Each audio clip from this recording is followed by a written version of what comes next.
Assalamualaikum warahmatullahi wabarakatuh. Halo sobat obor dimanapun kalian berada, kembali lagi di sini bareng Faye di obor 13. Untuk cerita kali ini saya akan membawakan ceritanya dulu dari guru ngaji saya almarhum Pak Husen mengenai tentang pocong yang bergentayangan karena korban miras oplosan. Seperti apa kisahnya? Berikut ceritanya.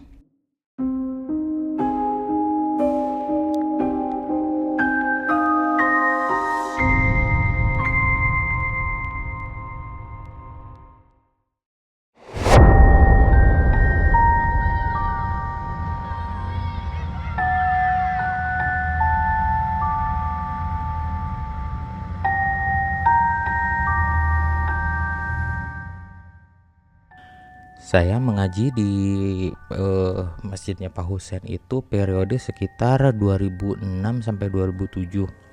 Jadi waktu itu saya diajak oleh kakak ipar saya yang kebetulan sering pengajian di tempatnya Pak Husen itu.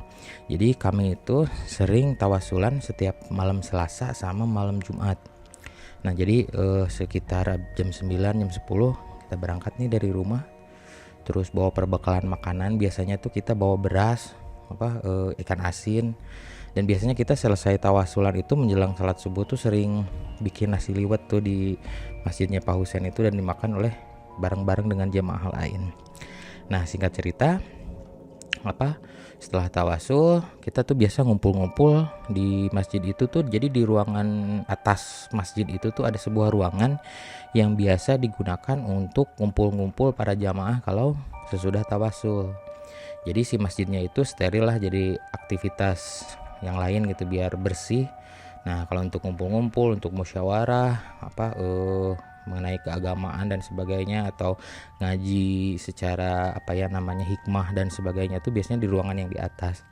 Nah entah kenapa pada saat itu obrolan itu dari obrolan mengenai membahas masalah kitab-kitab jadi bergeser tuh kepada hal-hal mistis. Lalu Pak Husen di situ bercerita bahwa dulu tuh beliau kerjanya tuh serabutan katanya, ya jadi apa-apa aja dikerjain katanya, yang penting bisa menghasilkan pundi-pundi rupiah untuk menafkahi keluarga. Kejadian pertamanya, Pak Husen dulu jadi pedagang kerupuk katanya. Nah kalau teman-teman tahu generasi 90-an, nah pedagang kerupuk itu biasanya menggunakan tong yang besar gitu. Bisa di googling lah bagaimana kondisi pedagang kerupuk pada waktu itu. Jadi menggunakan tong yang besar, ditanggung 2 biji di kiri kanannya, dan itu isinya kerupuk semua, dan dimensinya lumayan besar tuh, bisa diameternya tuh 1 meter hingga 1,5 meter loh. Jadi si bolanya tuh kayak drum gitu lah, kayak roket astronot, kayak ya teman-teman mungkin bisa googling lah. Nah singkat cerita, waktu itu jalan menuju ke rumah Pak Husen itu belum seperti sekarang. Jadi masih persawahan yang panjang dan perbukitan. Jadi rumah penduduk pun masih jarang di sekitaran akses pulang menuju rumah Pak Husen. Nah berhubung waktu itu hujan, otomatis Pak Husen berteduhlah di sebuah warung yang sudah tutup gitu karena kemalaman juga. Soalnya kalau dipaksain takutnya kerupuknya itu kena air hujan dan melempem.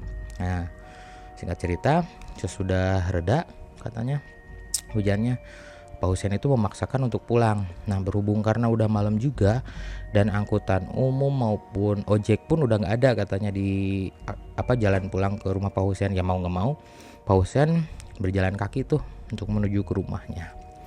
Tiba-tiba di tengah perjalanannya Pak Husen seperti mendengar ada yang mengikuti beliau gitu. Dari belakang tuh seperti ada bunyi kretek-kretek tulang gitu kan. Teman-teman tahu kan kalau tulang kalau dibunyiin seperti apa gitu. Nah Pak Husen gak berpikiran apa-apa saat itu, toh gak ada firasat seperti merinding atau suara-suara aneh. Pokoknya yang terdengar dari belakang Pak Husen itu cuman suara keretakan tulang katanya. Keretekan bukan keretakan ya. Dari penuturan Pak Husen katanya suara itu mengikuti Pak Husen ya cuman cukup lama gitu.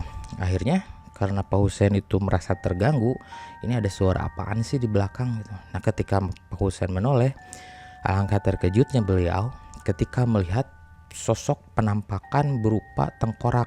Jadi full katanya tengkoraknya tuh sekujur tubuh. Kalau diibaratkan kayak bentuk tengkorak yang ada di biologi nih, kalau di teman-teman di SMA dulu sering ada tuh manekin tengkorak tuh untuk bahan alat peraga. Dan ternyata bunyi keretak-keretak itu dari engsel-engsel sendi si tengkorak itu, dan mulutnya itu menganga nutup gitu, tak tak tak tak tak tak tak gitu, menutup buka gitu katanya. Nah dari situ Pak Husain panik tuh, akhirnya dia lari tuh tunggang langgang, dan yang dia rasain saat itu katanya si makhluk itu seperti ngikutin terus hampir mendekati rumahnya gitu. Baru hilang setelah kelihatan pagar rumahnya, kata Pak Husain. Mungkin kalau ditotalin katanya ada sekitar 300 meter kali katanya dia diikutin oleh makhluk itu.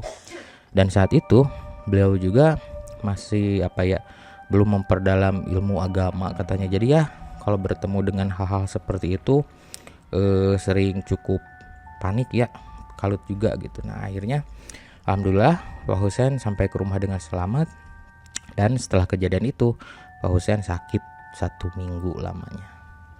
Mungkin untuk jenis hantu itu kalau teman-teman juga bisa googling, kalau nggak salah namanya itu jerangkong ya kalau di daerah lain atau apa gitu. Coba kalian komen di bawah gitu kalau yang tahu gitu jenis hantu apa kalau perwujudan seperti itu. Dan jenis satu itu mungkin untuk sekarang udah kurang populer ya karena hampir di setiap podcast, di setiap episode saya dengar di channel-channel lain juga ya, hantu yang populer ya cuman kuntilanak, pocong dan genderuwo gitu. Padahal jenis makhluk gaib itu beragam, di alam jin itu beragam bentuknya katanya. Bahkan yang bentuknya aneh-aneh pun banyak yang di luar nalar kita katanya. Bahkan setelah saya baca dari beberapa buku, terutama ini nih, saya ada dari bukunya Om Hao, Kisah Tanah Jawa yang Jagat Telah Lembut. Makhluk di sana pun ya gitu, ragamnya tuh sangat bervariasi gitu. Dan mungkin hantu jerangkong ini tidak terlalu banyak dimention karena mungkin kalau disebut hewan mungkin kali udah punah kali ya, atau orang tidak banyak membayangkan nih kalau ketemu hantu tuh bakal ketemu hantu yang seperti itu gitu kan. Nah kemudian dari penuturan Pak Husain, cerita yang tidak kalah menyeramkannya itu cerita kejadian kedua yang dialami oleh Pak Husain. Jadi saat itu Pak Husain mempunyai sebidang sawah tuh di dekat rumahnya. Dan biasanya kalau yang punya sawah itu biasanya untuk mengaliri sawahnya itu suka bikin jalur air tuh, dan itu biasanya dilakukan pada malam hari. Nah kalau orang Sunda bilang disebutnya itu ngandir. Jadi untuk memberikan jalur air dari selokan menuju sawahnya gitu, dari parit menuju sawahnya atau dari irigasi menuju sawah, biasanya seperti itu. Dan nah seperti biasa katanya, malam-malam itu juga ketika Pak Husain sedang ngandir itu, dia tidak ada feeling atau tidak ada firasat untuk hal-hal seperti itu. Gak ada aroma wewangian atau apa katanya gitu, gak ada merinding atau rasa ngeri atau takut, biasa aja seperti malam-malam pada umumnya gitu kan. Namun ketika Pak Husain selesai ngandir, nah beliau ini beristirahat tuh di bedeng-bedeng sawah tuh, di saung sawah, sambil ngerokok malam-malam katanya, sambil ya rileks lah, mengumpulin tenaga juga katanya mau pulang. Nah di situ nggak ada feeling, nggak ada angin, nggak ada hujan, nggak ada merinding, nggak ada aroma.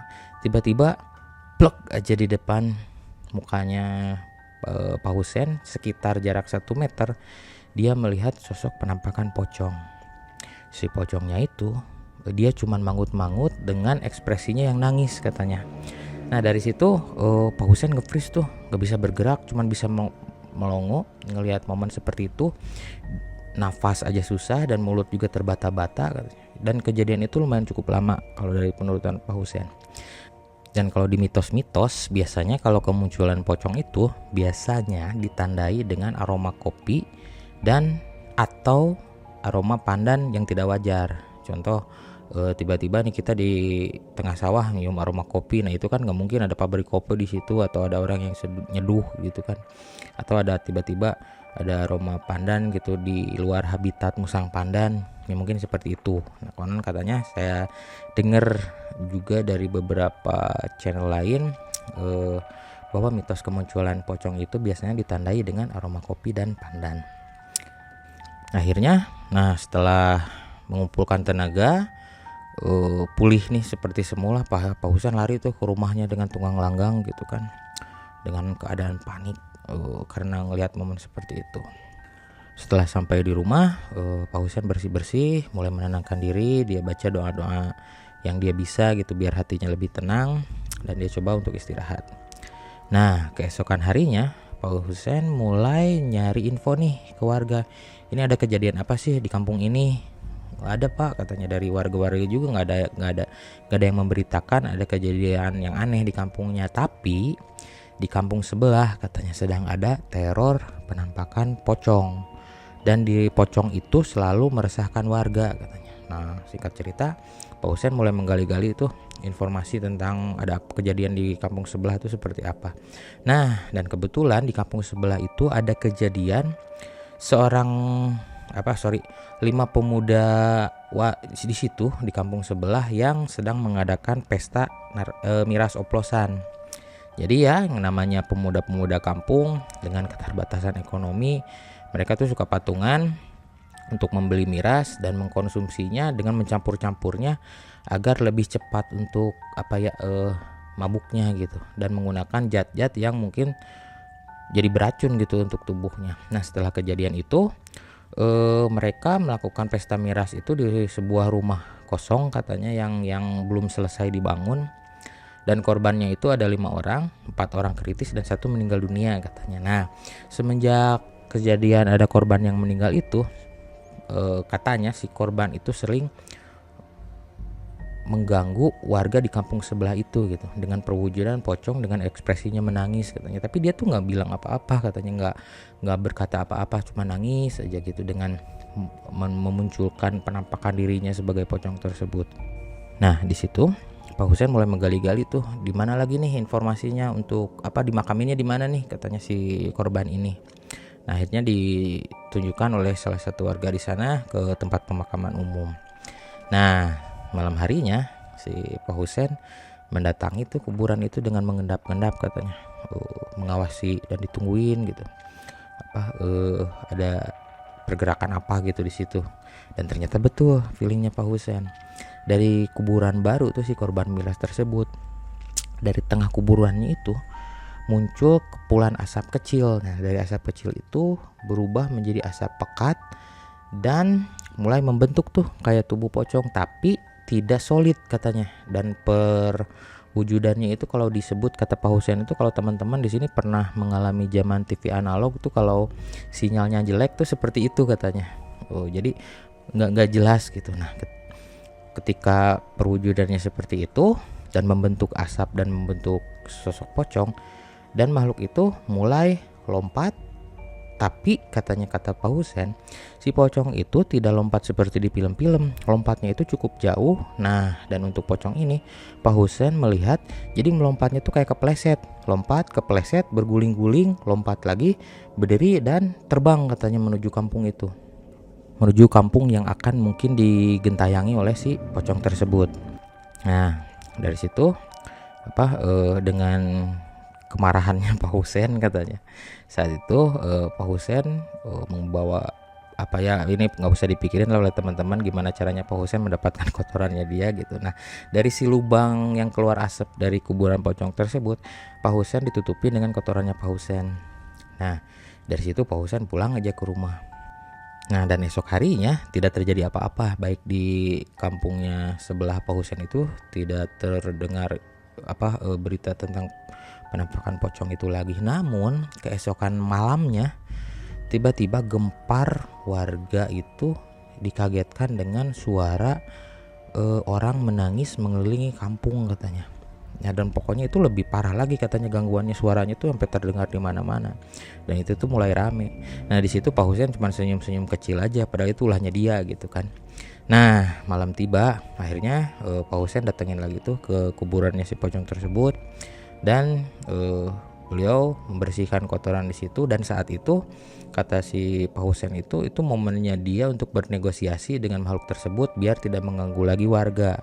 Dan kesepakatan yang saat itu Pak Husen buat ya dengan si makhluk itu, Pak Husen akan menyempurnakan dan mendoakan untuk makhluk tersebut agar tenang di alam sana.